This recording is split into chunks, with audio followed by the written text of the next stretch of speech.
kumtafuta Mungu kwa moyo wote.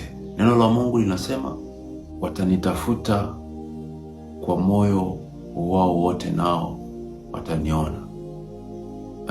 Iko hivi, ili uweze kuona matokeo ya kimungu katika maisha yako, lazima ukubali kutoa moyo wako kwa Kristo Yesu.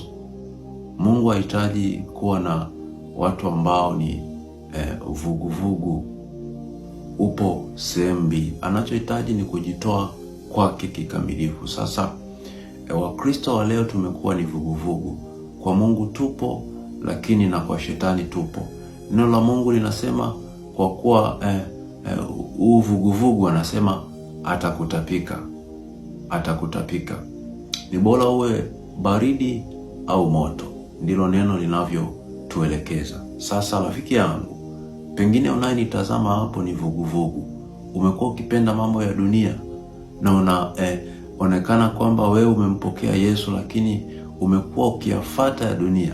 Maana neno linasema msifuatishe namna ya dunia hii. Wewe ukiwa umeokoka, maana yake wewe ni nuru, unatazamwa, wewe ni barua.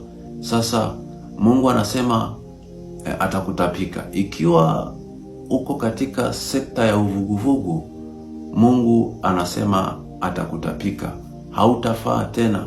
Ni ombi langu mpendwa, rejea ukayatende yale matendo mema uliokuwa ukiyatenda hapo zamani.